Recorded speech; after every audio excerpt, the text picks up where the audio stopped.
Alexis, it's that time. We look for the year. We look what's coming.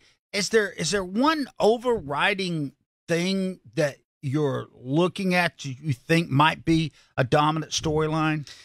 There are several things that I think going into the 2024 season that are going to be big storylines. The one that comes to mind, probably first and foremost, just because he's such a big figure in our industry, is how Chase Elliott's year is going to go.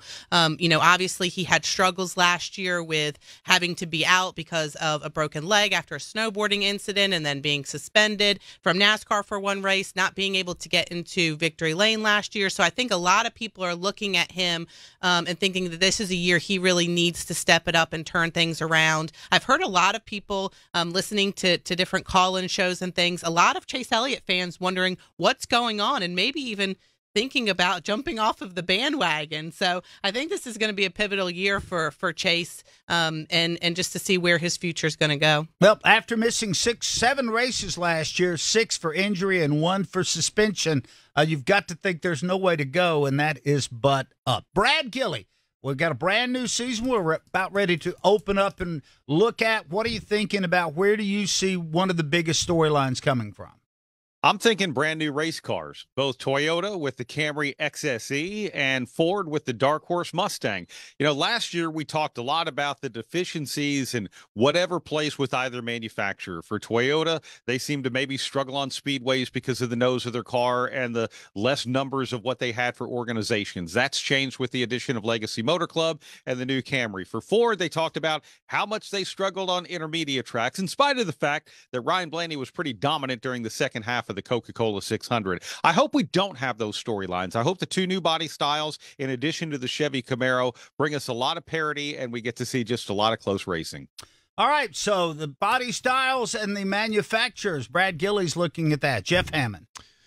I'm looking at the way the teams have realigned themselves. I mean, we already heard Denny Hamlin, who won out at the L.A. Coliseum earlier this season, about how he's got new engineers. He's got new people on his team. A lot of changes. Legacy Motorsport. I mean, they've got John Hunter and Nemechek now added to their fold. 2311's got a brand new shop, and they brought some new people into there. I think I want to be watching to see about the overall health of the teams and each one of the organizations, because you got to realize Team Penske wasn't that dominant last year, but they did walk away with the championship trophy. So everybody's trying to figure out, what do we got to do to get better? Trackhouse has got a brand new sponsor. There's so many new things going on. How does it gel together? I mean, was what we saw in California a little bit of a hint of what we may see in Daytona? I don't think so. I think we'll see a different year than what we saw in 2023 and 2024. It's become apparent that what you do early in the year doesn't influence whether or not you win a title. It's getting to the playoffs and then getting hot. It's a lot like all other team sports. Didn't ask you guys this before we started recording, but Alexis, is there one driver that you feel like has to step up this year, has to do better than they did last year? Daniel Suarez. I think he is definitely one of the drivers that is on a hot seat.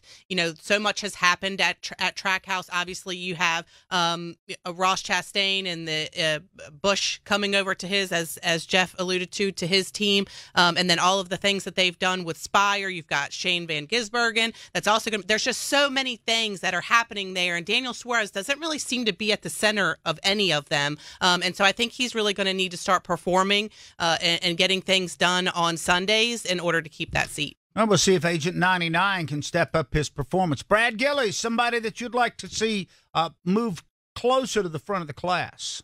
I can't disagree with Alexis' pick of Daniel Suarez, but I'll go with another team, and I'll take Stewart-Haas Racing. And I'll take Chase Briscoe. Actually, he's the longest tenured driver at that organization, and the only one among the 4 drivers that are racing there that actually has a Cup Series win. Of course, they have a rookie in Josh Berry, Noah Gragson going into his sophomore season, and Ryan Preece, who just started with the organization last year. But I'll take Chase Briscoe. I expect some bigger things to come out of Stewart-Haas Racing and the number 14. And you've already got Tony Stewart saying, hey, don't look at me. I'm not the crew chief. So they're starting off the year, I feel like, already on a ragged note. So hopefully they can improve from there. Jeff Hammond, somebody that you feel like Alexis used the term hot seat. So we'll go with that. We'll stick with that. Well, if you're going to put it like that, then I have got to go this direction. I really wanted to go another direction, but since you put it that way, I'm going to say Austin Dillon. I mean, we've already seen at RCR that, Kyle Busch can get it done in a RCR car. But right now, the performance of Austin Dillon wasn't what it could have been or should have been. So I think a lot of people are going to be looking and seeing whether or not the number 3 can step up and catch up with the old man. No, that's vitally important because he didn't even finish inside the top 20, and we never really talked about him all season long. Meanwhile, his teammate takes 3 checkered flags.